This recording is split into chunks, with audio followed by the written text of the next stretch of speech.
ماہرہ زینب خان کے قلم سے لکھا ناول بس الفت سی ہو گئی ہے۔ قسط نمبر 14۔ آنکھیں بند کیے وہ سینے پہ ہاتھ رکھے سانس روکے کھڑی تھی۔ تیز رفتاری سے دھڑکتے دل کی آواز اسے اپنے کانوں میں سنائی دیتی صاف محسوس ہو رہی تھی۔ خیالوں میں اس دشمن جان کا عکس لہرایا تو لبوں پہ آپ ہی آپ تبسم سا بکھرنے لگا۔ کیا کوئی میرے جتنا خوش قسمت بھی ہو سکتا ہے؟ الٹے ہاتھ کی انگلی میں دمکتی وہ ڈائمنڈ کی رنگ کی چمک اس کی آنکھوں کو خیرہ کر رہی تھی۔ اسے ابھی بھی اس حقیقت کو تسلیم کرنے میں دشواری کا سامنا تھا کہ اس نے صفوان کے نام کی انگوٹھی پہنی ہوئی ہے جو اس کے دل و جان کا مکین تھا، اب زندگی بھر کے لیے اس کا ہم سفر بننے جا رہا تھا۔ خوشی اتنی بے پایا تھی کہ اسے سنبھالے نہ سنبھل رہی تھی۔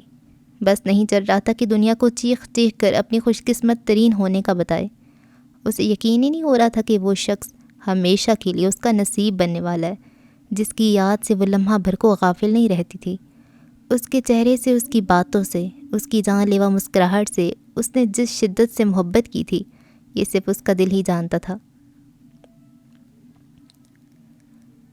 ہاں، ایک پرسکون دن کا آغاز۔ گہری سانس بھر کر پورے گراؤنڈ میں نظریں دوڑاتے ہوئے وہ مسکرا بھی رہا تھا، لیکن یہ نہیں جانتا تھا کہ یہ پرسکون دن کچھ ہی دیر میں غارت ہونے والا ہے۔ وہ سیدھا گراؤنڈ میں موجود درخت کے پاس آیا جس کی چھاؤں میں وہ لوگ ہمیشہ موجود ہوتے تھے۔ Hello guys, what's up? Hamas نے خوشگوار لہجے میں پوچھا۔ وعلیکم السلام جہنمی، یہ بتا اپنے کفن دفن کا انتظام کر کے آیا ہے نا؟ فہام نے آستین کے کف فولڈ کرتے ہوئے سنجیدگی سے پوچھا۔ سوری، میں سمجھا نہیں، حماس نے قدرے ناسمجھی سے ان دونوں کو دیکھ کر کہا۔ فکر مت کر، وہ آ کر سمجھائے گا تجھے۔ 2 دن سے یونی میں ہتھوڑے والا جوکر بن کے گھوم رہے، تیرا سر پھاڑ کر ہی دم لے گا۔ سمیر نے ہنستے ہوئے اسے کہا۔ کس کی بات کرے ہو؟ مجھے واقعی میں سمجھ نہیں آیا۔ مشر کی بات کر رہے ہیں جو اب تیرے قاتل کے نام سے مشہور ہوگا بہت جلد۔ کیوں بھائی، میں نے کیا کر دیا ایسا؟ اس کے ماتھے پہ بل پڑے۔ اس دن زرکا چڑیل کو مشر کی آواز میں جو جن بھوتنی والے القابات سے نوازا تھا نا، تو نے اسی کا ریئیکشن سامنے آیا ہے۔ بیچارے کے منہ پہ انگوٹھی مار کر گئی ہے۔ بس چلتا تو 2-4 تھپڑ بھی مار دیتی، لیکن پھر شاید اس کی شکل پہ ترس کھا کر چھوڑ گئی۔ فہام نے افسوس سے سر ہلاتے ہوئے ساری بات اسے بتائی۔ تو اس نے زرکو کو بتایا نہیں کہ اس دن میں نے کی تھی اسے کال پر بات؟ حماس نے پریشانی سے پوچھا۔ یہی بات تو بتانے پر اس کو گالیاں پڑی۔ وہ سمجھ رہی تھی کہ مشر تیرے پہ الزام لگا کے خود کو بچا رہا ہے۔ تو اب مشر کیا چاہ رہا ہے؟ تیرا خون کروا کے چندر مکھی کے ساتھ بریک ڈانس کروائے گا؟ لا حول ولا، کیا بکواس کر رہا ہے؟ اس نے گھور کر فہام کو دیکھا۔ بھاگ حماس، وہ آ گیا۔ دور سے ہی مشر کو خطرناک تیوروں کے ساتھ دوڑتے ہوئے وہاں آتے دیکھ سمیر زور سے چلایا۔ جس نے ہڑبڑا کر اسے دیکھا تھا، پھر کندھے سے اپنا بیگ اتار کر نیچے پھینکتے ہوئے اس نے دوڑ لگا دی۔ اب آگے آگے وہ تیزی سے دوڑ رہا تھا اور پیچھے پیچھے خون آشان بلا کی طرح بھاگتا مشر اس کا سر پھاڑ دینے کے لیے در پہ تھا۔ ٹھوکر لگنے کی وجہ سے وہ منہ کے بل نیچے گرا تھا۔ اسی موقع کا فائدہ اٹھاتے ہوئے مشر نے اس پر اپنا تسلط جما لیا تھا۔ ہاں اب بول، کیا کہا تھا تو نے زرکا کو؟ اس کی گردن دبوچے وہ غصے سے بولا۔ ارے بھاڑ میں گئی زرکا، جب سے اس کی شکل دیکھی ہے ایک کے بعد ایک مصیبت ٹوٹ رہی ہے۔ ہائے وہ چڑیل میری زندگی سے نکل کیوں نہیں جاتی؟ اس کی گرفت سے نکلنے کے لیے مچلتا وہ بھی بھنا کر بولا۔ حماس، وہ غصے سے بھڑکا۔ مر گیا حماس، گلا چھوڑ دے بھائی، دم گھٹ رہا ہے میرا۔ میں سچ میں تیرا دم نکال دوں گا اگر تو نے زرکا کو فون کر کے معافی نہیں مانگی تو۔ ہاں مانگ لوں گا معافی، پیروں میں بھی پڑ جاؤں گا، ابھی تو میری جان چھوڑ دے۔ اس کی منتیں کرنے پر نہ چاہتے ہوئے مشر اسے چھوڑ کر پیچھے ہٹ گیا تھا، جو اب نیچے گھاس پر بیٹھا کھانس رہا تھا۔ میرے خیال سے تو بھابھی کو یہیں بلا لینا چاہیے، فیس ٹو فیس معافی تلافی ہو جائے گی۔ پیچھے کھڑے مزے سے فہام اور وسامہ کے ساتھ انجوائے کرتے ہوئے سمیر نے ہنستے ہوئے کہا۔ معافی تلافی نہیں، قتل و غارت بول۔ ایسی معافی مانگوں گا کہ اپنے ڈی ایس پی ابا کی پسٹل سے اس کا بھیجا اڑا کر جائے گی۔ کپڑے جھاڑ کر کھڑے ہوئے اس نے مشر کو گھور کر بولا۔ اب اگر تو نے کوئی گڑبڑ کی تو دیکھ بہت برا ہوگا۔ مجھے تو کسی بنگالی بابا کا پکا تعویذ لگ رہا ہے، ورنہ مشر، اور ہم سے ایسے بات کرے، وہ بھی پرائی عورت کے لیے، ہو ہی نہیں سکتا، میں مان ہی نہیں سکتا۔ اس پر دم درود کروا کے اس جادو کا اثر ختم کروانا ہوگا۔ میں کوئی بکواس نہیں سنوں گا حماس، مت سن، میں کر بھی نہیں رہا، لیکن اس چڑیل کو سوری نہیں بولوں گا میں۔ جب غلطی تیری تھی تو سوری بھی تو ہی بولے گا نا؟ مشر کے ماتھے پہ پھر سے تیوریاں بڑھنے لگیں۔ ٹائی کی نوٹ ڈھیلی کرتے ہوئے اپنے روم کی طرف بڑھتے قدم ٹھٹک کے رکے تھے۔ وجہ کچن سے آتی اس کی زندگی سے بھرپور نکرئی ہنسی کی جھنکار تھی جس نے اسے آگے بڑھنے سے روک دیا تھا۔ بریف کیس صوفے پہ رکھ سیاہ کوٹ کے بٹن کھولتے ہوئے اس کے غیر ارادہ سے قدم کچن کی جانب اٹھے تھے۔ وہاں کا منظر دیکھ کر وہ چونک اٹھا تھا۔ شیلف پہ تازہ بیک شدہ کیک رکھا تھا جس کی آئسنگ کرتی ہوئے امائزہ نے اچھی خاصی کریم ربا کے چہرے پہ مل دی تھی جو ناراضگی سے اسے کچھ کہے جا رہی تھی۔ سواش بھائی دیکھیں کیا کیا آپ ہی نے میرے ساتھ؟ بے ساختہ ہنستی امائزہ نے جب اس کی ناراضگی کا کوئی خاص نوٹس نہ لیا تو سواش پہ نظر پڑتی وہ اس سے شکایت کرنے لگی۔ اچھی تو لگ رہی ہو، اس میں ناراض ہونے کی کیا بات ہے؟ سواش کی نظریں امائزہ پر تھیں لیکن وہ خاطب و ربا سے تھا۔ میں اچھی لگ رہی ہوں آپ کو؟ وہ حیرت سے منہ کھولے اس سے پوچھنے لگی۔ اس کو چھوڑے سواش بھائی اور یہ ٹیسٹ کر کے بتائیں کہ کیسا بنا ہے۔ بڑی سی پلیٹ میں خوبصورت سا پائن ایپل کیک رکھے وہ اس کے سامنے آ رکی۔ گھر کے سادہ سے لباس میں ایپرن باندھے، سیاہ دراز بالوں کو ڈھیلے ڈھالے جوڑے میں لپیٹے وہ اس عام سے حلیے میں بھی اسے بہت خاص لگ رہی تھی۔ اس کے گلابی بے داغ چہرے پر جو انہونی سی خوشی اس وقت پھیلی تھی وہ سواش کو جانے کیوں ٹھٹکنے پہ مجبور کر رہی تھی۔ گزشتہ دنوں سے جو چڑچڑاپن اور بیزاری اس کی ذات کا حصہ رہی تھی وہ اب ندارت تھی۔ اپنی سب سے انمول اور من چاہی چیز پا لینے کا فخر اور سرشاری تو اس کے وجود سے پھوٹی پڑ رہی تھی۔ سواش کو یاد نہیں تھا کہ کبھی امائزہ نے اس سے ماتھے پر بل ڈالے بغیر خوشگوار انداز میں بات بھی کی ہو، جب ہی آج اس کا انداز وہ چاہنے کے باوجود ہضم نہیں کر پا رہا تھا۔ نائف تو دے سواش بھائی کو، ایسے تھوڑی کھا پائیں گے۔ سنک میں چہرہ دھونے کے بعد ربا نے ٹیشو سے صاف کرتی ہوئے امائزہ کو کہا۔ اوپس، 1 منٹ رکیں۔ سر پہ ہاتھ مارتے ہوئے جلدی سے شیلف کے پاس آ کر اس نے سٹینڈ میں سے ایک چھری نکال کے اس کی طرف بڑھائی۔ بسم اللہ کیجیے سواش بھائی۔ مسکراتی ہوئی براہ راست اسے دیکھتی وہ اس کے دل پہ بجلیاں گرا رہی تھی۔ آج سے پہلے کبھی شاید وہ اتنی حسین نہیں لگی تھی۔ چھری سے چھوٹا سا پیس کاٹ کر منہ میں رکھنے تک وہ اس کے چمکتے چہرے کو ہی دیکھے جا رہا تھا کہ کچھ تو خاص بات ضرور تھی، ورنہ امائزہ بھی اپنے ہاتھوں سے بنا کیک اسے پیش کرے، وہ بھی اتنی خوشگواریت سے۔ کیسا بنا ہے؟ اس نے اشتیاق سے پوچھا۔ اٹس نائس بٹ شوگر بہت زیادہ ہے اینڈ یو نو واٹ، زیادہ مٹھاس بھی زہر کی طرح ہوتی ہے۔ ایک گہری نظر اس پہ ڈال کر کہتے ہوئے وہ وہاں سے پلٹ گیا تھا، جبکہ وہ شانے اچکاتی ہوئے کیک کو ٹھنڈا ہونے کے لیے فریج میں رکھنے لگی۔ اب تو کوئی کچھ بھی کہے اسے فرق نہیں پڑنے والا تھا۔ Every thing is okay mummy, کچھ ٹینس لگ رہی ہیں آپ۔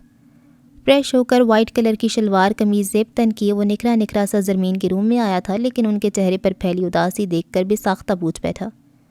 آج صفان کی والدہ آئی تھی سواش، یا حیثیت سے اسے دیکھتی انہوں نے بات کا آغاز کیا، آنکھیں بھی متورم سی تھیں۔ تو اس کا اندازیہ سوال تھا۔ امائزہ کو انگوٹھی پہنا کر صفان کے ساتھ بات پکی کر دی ہے انیزہ اور زوار نے، 2 مہینے کا ٹائم لیا شادی کے لیے۔ وہ جانے اور بھی کچھ کہہ رہی تھیں لیکن دھواں دھواں ہوتے چہرے کے ساتھ وہ فوراً اٹھ کھڑا ہوا۔ یہ کوئی خبر تھی یا پگھلا ہوا سیسا جس سے اس کے حواس سلب ہو کر رہ گئے تھے؟ لگتا تھا جیسے سینے پہ دباؤ ڈال کر کوئی سانس روکنے کی کوشش کر رہا ہے۔ دل اس قدر بھاری ہو رہا تھا کہ اس کا سانس لینا دوبھر ہو گیا۔ ٹھیک ہو تم سواش؟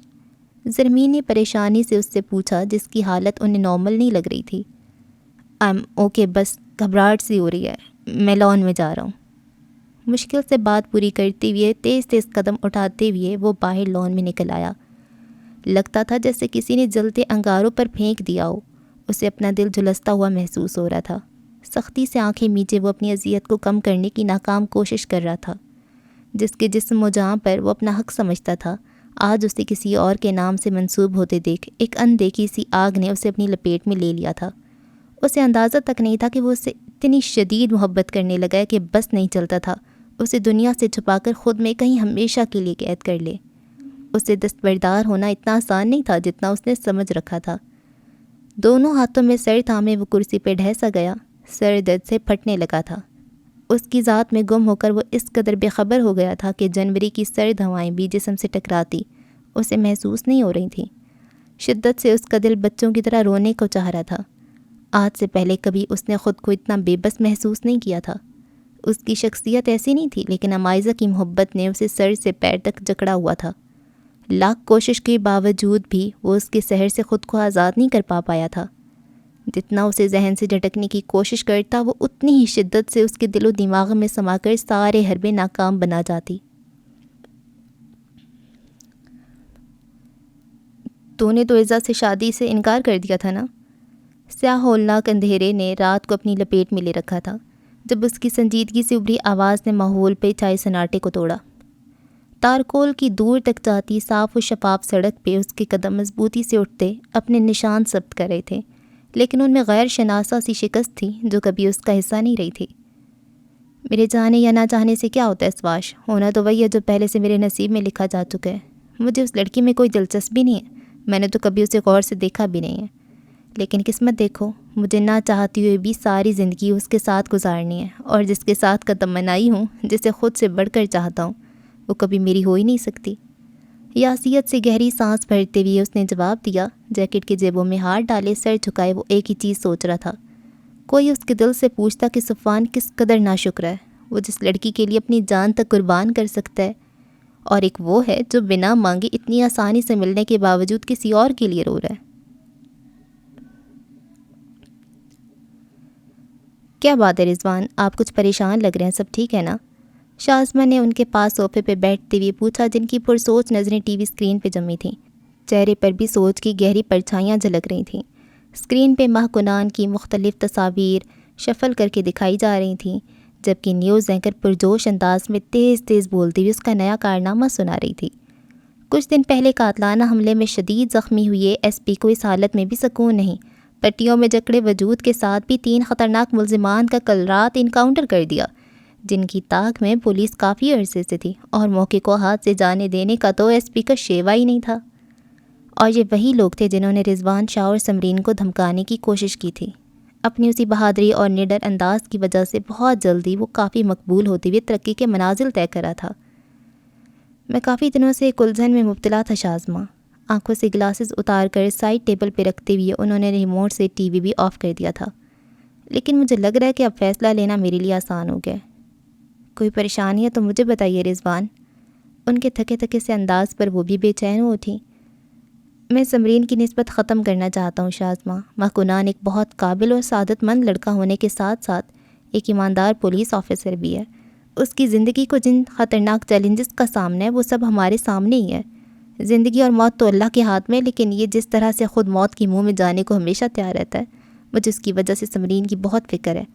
اللہ کا بہت کرم ہے ہم پر جو ان دونوں پر ہونے والے اٹیک کے نتیجے میں سمرین محفوظ رہی، لیکن قسمت ہر بار تو ساتھ نہیں نہ دیتی۔ لیکن رضوان، ہم ایسے کیسے ختم کر سکتے ہیں؟ انیسہ تو باتوں ہی باتوں میں کئی بار شادی کے لیے کہہ چکی ہے، اور آپ کہہ رہے ہیں کہ رشتہ ہی ختم کر دو۔ وہ انتہائی پریشانی سے گویا ہوئیں۔ اتنے اچانک سے کیے گئے فیصلے نے انہیں ششدر کر دیا تھا۔ تم اس کی فکر نہ کرو، زوار سے میں خود بات کر لوں گا، لیکن اپنی لاڈلی بیٹی کی زندگی کو میں جانتے بوجھتے کسی خطرے میں نہیں ڈال سکتا۔ اتنا بڑا فیصلہ ہم اچانک سے نہیں لے سکتے رضوان، اگر آپ ایک دفعہ پھر سوچ لیتے تو۔ میں نے اچھی طرح سوچ سمجھ کر یہ فیصلہ لیا شازمہ، تم پریشان مت ہو، سمرین کے لیے یہی بہتر ہے۔ حتمی انداز میں کہتے ہوئے انہوں نے بات ہی ختم کر دی تھی۔ وہ نماز پڑھ کر لاؤنج میں آئی تھی، جہاں انیسہ اور زرمین مختلف زیورات کے ڈبے نکالے بیٹھیں تبادلہ خیال کر رہی تھیں۔ کتنا خوبصورت ہے۔ ٹیبل پہ دھرا مخملی ڈبہ اٹھا کر اس میں سے ڈائمنڈ کا سیٹ ہاتھ میں لیتے ہوئے انہوں نے اشتیاق سے کہا، جس میں اصلی پتھر جڑے اس کی قدر و قیمت میں کئی گنا اضافے کے ساتھ اس کی خوبصورتی کو بھی مزید بڑھا رہے تھے۔ پھپھو، یہ آپ کو دادی جان نے دیا تھا نا؟ نماز کے انداز میں لپٹا دوپٹہ سر سے اتار کر امائزہ وہ سیٹ پہننے لگی۔ ہاں، اور انہیں تمہاری بڑی دادوں نے دیا تھا، جواب انیسہ کی جانب سے آیا تھا، جنہوں نے کنگن کا باکس اٹھا کر زرمین کو دیتے ہوئے ساتھ ہی ان سے استفسار بھی کیا۔ میں سوچ رہی تھی کہ ان کنگن کو تڑوا کر سمرین کے لیے کوئی اور چیز بنوا لیتی ہوں، یا پھر انہیں کو پالش کروا کر ڈیزائن بدلوا دیتی ہوں۔ آپ کیا کہتی ہیں آپا؟ اپنا خیال ظاہر کرنے کے بعد انہوں نے مشورہ بھی مانگ لیا۔ یہ کنگن تو بہت بھاری اور قیمتی ہے انیسہ، میرے خیال سے تو ابھی سے پالش ہی کروا کر سمرین کو منہ دکھائی میں دے دینا، بعد میں اپنی مرضی سے کچھ بھی بنوا لے گی۔ دیکھیے پپو کیسی لگ رہی ہوں میں۔ وائٹ نیٹ کی فراک اور چوڑی دار پاجامے میں روبی کا پورا سیٹ اپنے سراپے پہ سجائے وہ محو سوال تھی، ساتھ ہی نیٹ کا بڑا سا دوپٹہ شانوں پہ پھیلائے وہ اس وقت معصوم سی موم کی گڑیا لگ رہی تھی، جس کے چہرے میں گلابیاں سی گھلی ہوئی تھیں۔ ماشاءاللہ، بہت پیاری لگ رہی ہو، اللہ نظر بد سے بچائے تمہیں۔ زرمین نے بے ساختہ اس کی پیشانی چومتے ہوئے بہت سی دعائیں دے ڈالیں۔ ان دنوں تو ایسا نکھار اس پہ چڑھا تھا کہ وہ دونوں ہی نظروں میں جانے کتنی ہی بار اس کی بلائیں اتارتی تھیں کہ کہیں ان کی ہی نظر نہ لگ جائے۔ اب اتار دو امائزہ، کہیں خراب نہ ہو جائے، ویسے بھی یہ آپا نے اپنی بہو کے لیے رکھا ہوا ہے۔ ڈبوں کو بند کر کے سائڈ پہ رکھتے ہوئے انہوں نے تنبیہ کی تو اس کی آنکھوں کی چمک مانند پڑ گئی۔ میں نے تو سوچا یہ میں رکھ لوں گی، کانوں سے آویزیں اتارتی ہوئی اس نے اداسی سے کہا۔ میں تمہیں ایسے ہی ایک اور بنوا دوں گی۔ بیٹی کی اداسی انیزہ سے دیکھی نہ گئی تو اس کو بہلانے کے لیے کہہ دیا۔ کیوں بھائی، ایک اور بنوانے کی کیا ضرورت ہے؟ جب یہ ہے تو میرے لیے تو سب سے پہلے تم ہو عمائزہ، اور مجھے خوشی ہوگی اگر تم اسے پہنو گی۔ عمائزہ نے سیٹ اتار کے ان کی طرف بڑھایا تو انہوں نے نرمی سے اس کا ہاتھ پیچھے کرتے ہوئے محبت سے کہا، لیکن پھپھو؟ کن اکھیوں سے انیزہ کو دیکھتے ہوئے اس کے انداز میں ہچکچاہٹ تھی۔ وہ سیٹ رکھنا بھی چاہتی تھی لیکن ماں کی ناراضگی کا بھی خیال تھا۔ رہنے دے ابا، بہت قیمتی ہے یہ، میری بیٹی کی خوشی سے زیادہ قیمتی تو نہیں ہے۔ تھینک یو سو مچ پھپھو۔ بے ساختہ خوشی سے چہکتے ہوئے وہ ان کے گلے کا ہار بن گئی تھی۔ دونوں پیر اوپر کر کے بیڈ پہ اس کے سامنے بیٹھتے ہوئے فرال تعصب سے اسے دیکھے جا رہی تھی، جو جانے کتنی دیر سے ایک ہی پوزیشن میں بیٹھی غیر مرئی نقطے پر توجہ مرکوز کیے ہوئے تھی۔ بڑا تم سچ میں کنان بھائی کو پسند کرتی ہو؟ فرال نے اس کا یخ بستہ ہاتھ اپنے ہاتھوں میں لے کر پوچھا۔ پتہ نہیں فرال، میں اسے پسند کرتی ہوں یا نہیں، لیکن اس رشتے کے ٹوٹنے سے میرا دل بند ہوا جا رہا ہے۔ لگ رہا ہے جیسے کوئی میری جان نکال رہا ہے۔ مجھے کچھ سمجھ میں نہیں آ رہا میں کیا کروں۔ مشکلوں سے خود پہ باندھا ہوا اس کا ضبط ایک دم ہی ٹوٹا تھا۔ فرال کے گلے لگی وہ بری طرح رو رہی تھی کہ اسے سنبھالنا مشکل ہوا جا رہا تھا۔ زوار، آپ رضوان بھائی سے بات کریں، ہم عمائزہ اور کنان کی شادی ایک ساتھ ہی کر دیں گے۔ کافی کا مگ انہیں دیتے ہوئے انیزہ نے کہا۔ میں بھی یہی سوچ رہا تھا، اچھا ہے دونوں فرض ایک ہی ساتھ پورے ہو جائیں۔ تو پھر بات کریں نا۔ ان کے انداز میں عجلت تھی۔ اتنی جلدی کیا ہے انیزہ، میں صبح آفس جا کر بات کرتا ہوں، ابھی ویسے بھی کافی رات ہو چکی ہے، فون کرنا مناسب نہیں لگتا۔ مگ ہونٹوں سے لگاتے ہوئے انہوں نے رسان سے سمجھایا۔ لیکن مجھے سواش کی طرف سے کافی فکر مندی ہے، جانے آج کل کن چکروں میں ہے، گھر پر تو نظر ہی نہیں آتا مجھے۔ صحیح کہہ رہے ہیں آپ، وہ تو بہت پہلے ہی کم بولتا تھا، لیکن اب تو اس نے سب کے ساتھ بیٹھنا بھی چھوڑ دیا۔ میں نے ایک دو بار بات کرنے کی کوشش کی تھی لیکن مصروفیت کا کہہ کے ٹال دیا۔ آپ بات کر کے دیکھیں، شاید آپ سے کچھ شیئر کر لے۔ آپا خود اس کی طرف سے پریشان ہے۔ ڈریسنگ پر سے موئسچرائزر اٹھا کر ہاتھوں پہ لگاتے ہوئے انیزہ نے کہا۔ کھانا کھا لیا اس نے؟ پرسوچ انداز میں زوار نے پوچھا۔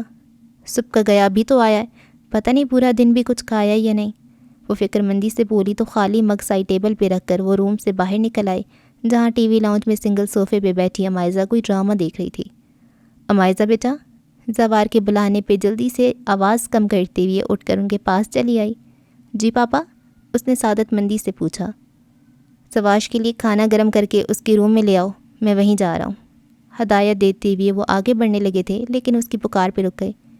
لیکن پاپا انہوں نے کھانے سے انکار کر دیا ہے۔ کوئی بات نہیں، آپ لے آئیے، میں دیکھتا ہوں اسے۔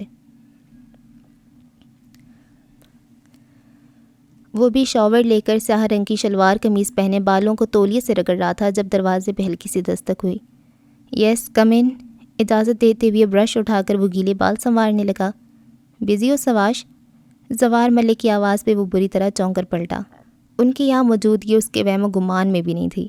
آج سے پہلے زوار ملک اس کے روم میں آئے جو کبھی نہیں تھے۔ بالکل نہیں ماموں، آپ پلیز آئیے۔ کیسے ہو سواش؟ گھر میں رہتے ہوئے بھی تم نظر ہی نہیں آتے ہو۔ رائٹنگ ٹیبل کی چیئر گھسیٹ کر بیٹھتے ہوئے انہوں نے اسے بھی بیڈ پر بیٹھنے کا اشارہ کیا۔ بس وہ مصروفیت۔ اس نے کچھ کہنا چاہا تو زوار نے بیچ میں اس کی بات کاٹ دی۔ ایسی بھی کیا مصروفیت ہے تمہاری کہ گھر سے ہی بیزار ہو گئے ہو؟ کسی چیز میں کوئی دلچسپی نہیں لیتے ہو، نہ کھانے کی ٹیبل پہ آتے ہو؟ تمہیں تو یہ بھی معلوم نہیں ہوگا کہ عمائزہ اور ماہ کنان کی شادی کی ڈیٹ 2 ماہ بعد کی فکس کی گئی ہے۔ کسی قسم کی کوئی پریشانی ہے تو بتاؤ۔ اس طرح چپ رہ کر سائڈ پر ہو جانے سے تو کبھی مسئلے کے حل نہیں نکلا کرتے۔ ان کی جانچتی پرکھتی نظروں سے وہ کنفیوز ہوا جا رہا تھا۔ ایسی کوئی بات نہیں ہے ماموں، بس 2-3 کیسز پر ساتھ کام کر رہا ہوں نا، تو انہیں میں الجھا ہوا ہوں۔ گڑبڑا کر اس نے بامشکلی بہانہ بنا کر ان کے سامنے رکھا۔ کام کا اتنا لوڈ لینے کی ضرورت ہی کیا ہے؟ نہ تم میری کوئی بات سنتے ہو، نہ ماں کنان کچھ سمجھنے کی کوشش کرتا ہے۔ ان کے انداز میں ناراضگی کا عنصر واضح تھا۔ ماموں آپ بس حکم کریں، جو بھی کام ہے میں کر دوں گا۔ بس رہنے دو، یہاں میں تم سے کام کروانے نہیں آیا ہوں، صرف اتنا کہہ رہا ہوں کہ کام کی وجہ سے اپنی صحت اور گھر کو اگنور مت کرو، ہر چیز میں اعتدال رکھو، سب کو یکساں اہمیت دو، اور اگر پھر بھی تمہاری یہی روٹین رہی تو اتنے ریسورسز ہیں میرے کہ تمہاری وکالت کا لائسنس کینسل کروا دوں۔ لہجے میں بھرپور خفگی سے موئے وہ کہتے ہوئے اٹھ کھڑے ہوئے۔ اس کو لائن پہ لانے کا ایک یہی طریقہ تھا، بچپن سے اس کی رگ رگ سے واقف تھے۔ جیسا آپ کہیں گے وہی کروں گا، بس حکم کیجیے۔ مسکراتی ہوئے وہ بھی اٹھ کھڑا ہوا۔ جب وقت آئے گا وہ بھی بتا دوں گا، فی الحال تو مجھے بتاؤ، اگر کوئی لڑکی پسند ہے تو کنان اور عمائزہ کے ساتھ تمہارا بھی نکاح پڑھوا دیں گے۔ زوار نے سنجیدگی بھری شوخی سے پوچھا تو نہ چاہتی ہوئے بھی وہ جھینپ گیا۔ نہیں ماموں، ایسی کوئی بات نہیں ہے۔ I'm sure نہیں ہوگی، لیکن اگر ہے تو لازمی بتانا، زرمین بھی کافی پریشان ہے تمہاری طرف سے۔ اور کھانا کھاؤ خاموشی سے، عمائزہ سے کہا ہے میں نے، گرم کر کے لا رہی ہے تمہارے لیے۔ اس کے نام پہ سواش کی مسکراہٹ فوراً ہی سمٹی تھی۔ یاد رکھنا جو بھی کہا ہے میں نے۔ اس کا شانہ تھپک کر وہ باہر چلے گئے تھے۔ گہری سانس بھرتے ہوئے وہ ٹیبل پر سے اپنی فائلز اٹھا کر صوفے پہ آ بیٹھا۔ ابھی انہیں کھولے ورک گردانی کر ہی رہا تھا کہ ڈور نوک کر کے کھلے دروازے سے وہ پیشانی تک سفید دوپٹہ گرائے کھانے کی ٹرے ہاتھوں میں اٹھائے اس کے عالیشان کمرے میں چلی آئی تھی۔ اس کی ایک حرکت پہ سواش کی نظر تھی۔ ٹیبل پہ ٹرے رکھنے کے بعد مڑنے تک وہ اس کی نظروں کے حصار میں رہی تھی۔ چائے مل جائے گی؟ خاموشی سے باہر کی جانب قدم بڑھاتے ہوئے عمائزہ کو اس کی آواز سنائی تھی۔ پہلے کھانا تو کھا لے، اسپارٹ انداز میں اس نے مڑ کر اسے دیکھتے ہوئے کہا۔ نیٹ کے دوپٹے میں سے جھلکتی اس کی سیاہ دراز زلفیں اسے اپنے دل سے لپٹتی محسوس ہو رہی تھیں۔ تم بنا کر لے آؤ۔ آستینیں فولڈ کرتے ہوئے وہ اٹھ کر اس کے نزدیک آ رکا تھا۔ بائی دا وے مبارک ہو تمہیں۔ کس چیز کی مبارکباد؟ سواش کو اپنے قریب کھڑے دیکھ اس کی پیشانی ارکالود ہو گئی تھی۔ شادی ہو رہی ہے نا تمہاری؟ اس کی گھبراہٹ سے جانے کیوں وہ محظوظ ہو رہا تھا۔ شکریہ، میں چائے لاتی ہوں۔ کہتی بھی اگلی لمحے وہ جلدی سے اس کے کمرے سے باہر آ گئی تھی۔ اس کی نظریں تو اسے پہلے دن سے ہی پسند نہیں تھی، جانے کیوں اتنی بے باکی سے دیکھتا تھا۔ صرف اسی وجہ سے وہ اسے ناپسند کرنے لگی تھی۔ جو بھی تھا، سواش کا بھید بھرا انداز اسے ہر وقت چوکنا رکھتا تھا۔ کچھ تو ایسا غیر معمولی ضرور تھا جو اس کی وجہ سے ہونے والا تھا، لیکن کیا؟ اس کی گہرائی میں جانا نہیں چاہتی تھی۔ ویسے بھی کچھ ہی عرصہ تو برداشت کرنا تھا سواش کو صفان کے ساتھ شادی کر کے، ویسے بھی اسے یہاں سے چلے ہی جانا تھا۔ صفان کا خیال آتی ہونٹوں پہ خوبصورت سی مسکراہٹ رقص کرنے لگی تھی۔ وہ جب کمرے میں آئے تو انیزہ کو فون کان سے لگائے پریشانی میں مبتلا دیکھا۔ کیا ہوا، کس کا فون ہے؟ رضوان بھائی، زوار نے پاس آتے ہوئے استفسار کیا تو انہوں نے کہتے ہوئے فون ان کی جانب بڑھا دیا۔ ایک نظر انیزہ کے بڑے ہوئے ہاتھ کو دیکھ کر انہوں نے فون تھام کر کان سے لگا لیا تھا۔ السلام علیکم رضوان، زوار بات کر رہا ہوں۔ ان کی سنجیدہ سی آواز کمرے میں گونجی۔ جواب میں جو باتیں وہاں سے سننے کو ملی تھی انیزہ کے ساتھ ساتھ انہیں بھی شوق میں مبتلا کر گئی تھیں۔ کچھ کہنے سننے کا موقع دیے بنا ہی فون بند ہو چکا تھا۔ اب کیا ہوگا زوار؟ بے بسی سے انیزہ کی آنکھوں میں آنسو بھر آئے تھے۔ ریلیکس، ٹھیک ہو جائے گا سب، ان سے زیادہ زوار نے خود کو تسلی دی تھی۔ وہ گھٹنوں کے بل اس درویش کے سامنے بیٹھا تھا جس کا چولا کہیں جگہ سے پیوند لگا تھا اور کافی ابتر سا تھا۔ اس کی داڑھی اور سر کے بال سفید رنگ کے تھے، لیکن گرد سے اٹے ہونے کی وجہ سے عجیب رنگ ہو رہے تھے۔ کئی دنوں سے تیری طاق میں تھی، آخر جکڑ ہی لیا نا اس نے تجھے۔ گھنے درخت کے سائے میں بیٹھے اس درویش کی آواز اس کے وجود کی طرح نحیف نہیں تھی۔ جانے ایسا کیا اثر تھا اس کی آواز میں کہ وہ سر اٹھا کے اسے دیکھنے پہ مجبور ہو گیا۔ میرا دل جل رہا ہے، اسے خود اپنی آواز پرنم اور درد میں ڈوبی ہوئی محسوس ہوئی۔ دل تو جلے گا، جو عشق کی آگ تیرے دل میں لگی ہے، ایسا تو ہو ہی نہیں سکتا وہ تیرے وجود کو جلا کر خاکستر کیے بغیر بجھ جائے۔ میں اسے چھٹکارا پانا چاہتا ہوں۔ کیا تو نے اپنی مرضی سے اسے سر پہ سوار کیا تھا؟ ہرگز نہیں، میں نے اسے جان چھڑانے کی ہر ممکن کوشش کی ہے، لیکن یہ میرا پیچھا نہیں چھوڑتی۔ آستین کے کف سے اس نے اپنی بھیگی آنکھوں کو رگڑا جو سرخ پڑتی جا رہی تھیں۔ یہ محبت چیز ہی ایسی ہے، ایک بار گلے پڑ جائے تو مارے بغیر پیچھا نہیں چھوڑتی۔ اس کے انداز میں افسوس تھا۔ لیکن میں بہت اذیت میں ہوں۔ میں چاہتا ہوں وہ میرے دل سے نکل جائے، میرے ذہن سے، میری سوچوں سے ہمیشہ کے لیے نکل جائے۔ وہ نہیں جائے گی، وہ اپنی من مرضی سے آتی ہے، اسے سر سے اتار پھینکنا کسی کی بس کی بات نہیں۔ کچھ تو تریاق ہوگا نا اس کا؟ وہ آس بھرے انداز میں اسے دیکھ رہا تھا۔ یہ ایسا زہر ہے جس کا کوئی دوا، کوئی تریاق نہیں ہے، اس کو صرف ذات پہ جھیلا جاتا ہے، اس کی تپتی آگ میں خود کو جلا کر راکھ کر دیا جاتا ہے بس۔ کبھی تو نے اسے پانے کی کوشش کی ہے؟ درویش کی عجیب رنگ سے چمکتی آنکھیں اسی پر جمی تھیں۔ ایک وقت تھا جب اسے اپنا بنا لینا میرے اختیار میں تھا، لیکن اس کے دل میں میری بجائے کوئی اور بستا ہے۔ میں جس کے لیے تڑپ رہا ہوں وہ پہلے سے کسی اور کے عشق میں مبتلا ہے، اس لیے میں نے اسے اپنی محبت سے آزاد کر دیا۔ لیکن وہ پھر کیوں میرے دل و دماغ سے نہیں نکل جاتی؟ جان کیوں نہیں چھوڑ دیتی میری؟ اس کی آواز میں زمانے بھر کا کرب سے مچایا تھا۔ آنسو تواتر سے گرتے اس کی گریبان کو بھگو رہے تھے۔ بڑی قربانی دی تو نے تو، لیکن تجھے کیا حاصل ہوا اس سے؟ کچھ حاصل نہیں ہوا۔ جب اسے کسی اور کے نام پہ مسکراتے دیکھتا ہوں تو دل کرتا ہے کہ اپنے ہی وجود کے ٹکڑے کر ڈالوں۔ میں پل پل اس کے لیے مرتا ہوں، مر مر کر جیتا ہوں، لیکن اسے تو جیسے کوئی فرق نہیں پڑتا۔ اس کے نزدیک تو کوئی اہمیت ہی نہیں میری۔ اسے بھی اپنے عشق میں خوار کروانا چاہتا ہے۔ درویش کے جھریوں زدہ چہرے پہ ایک پر اسرار سی مسکراہٹ ابھر آئی تھی۔ میں بس اتنا چاہتا ہوں کہ اگر وہ میرے نصیب میں نہیں ہے تو پھر میرے دل سے بھی نکل جائے۔ میں اس کی محبت میں مزید پاگل نہیں ہونا چاہتا۔ اگر اتنا ہی چاہتا ہے تو پھر اسے پانے کی کوشش کر۔ نصیب کا کیا ہے، وہ تو ذرا سی کوششوں سے بدلا بھی جا سکتا ہے۔ کیا مطلب؟ وہ ناسمجھی سے گویا ہوا۔ تو نے کبھی اسے پانے کی کوشش ہی نہیں کی۔ محبت بیٹھے بٹھائے کسی پکے پھل کی طرح جھولی میں نہیں آ گرتی۔ مجھے کچھ سمجھ نہیں آ رہا آپ کیا کہنا چاہتے ہیں۔ وہ الجھن زدہ لگ رہا تھا۔ ایک در ہے جہاں کسی کو خالی ہاتھ لوٹایا نہیں جاتا، وہ سب کی سنتا ہے، تیری بھی سنے گا۔ کون؟ کس کی بات کریں آپ؟ اس خدا کی جو پر آسمانوں میں موجود سب کے دلوں کے حال سے واقف ہے۔ انگلی اٹھا کر آسمان کی طرف اشارہ کیے اس کے چہرے پر روشنی سی پھوٹ رہی تھی۔ جھک جاؤ اس کے سامنے، ایک وہی ہے جو تیرے مانگنے پہ تجھے عطا کرے گا۔ اگر نہیں دیا تو؟ جب اتنا کچھ بنا مانگے ہی اس نے تجھے دے رکھا ہے تو پھر تیرے مانگنے پر کیوں نہیں دے گا؟ میں نے کبھی اس کے در پہ حاضری نہیں دی، اس کے بلانے کے باوجود میں اس کے پاس نہیں گیا۔ اب اپنی خواہشوں کے لیے اس کے پاس جاؤں گا تو کیا وہ منع نہیں کرے گا؟ کسی کو منع کرنا اس کی صفت نہیں ہے جھلے۔ وہ اپنے بندوں سے بے انتہا محبت کرتا ہے اور بدلے میں ویسی ہی محبت ہم سے چاہتا ہے۔ وہ تو انتظار میں ہوتا ہے کہ میرا بندہ میرے سامنے جھکے، مجھ سے توبہ کرے تو میں اس کو بخش کر اور بھی زیادہ نواز دوں۔ ہچکیوں سے روتے ہوئے اسے اپنے سر پہ درویش کا لرزتا ہاتھ محسوس ہوا۔ اس نے ندامت کے آنسو بہت پسند ہے۔ اس کے سامنے رو، دعا مانگ، دعاؤں سے تو تقدیریں بدل جایا کرتی ہیں۔ ماہرہ زینب خان کے قلم سے لکھا ناول بس الفت سی ہو گئی ہے قسط نمبر 14 کا اختتام ہوا۔ آپ سے اگلی قسط میں ملاقات ہوگی، تب تک کے لیے اللہ حافظ۔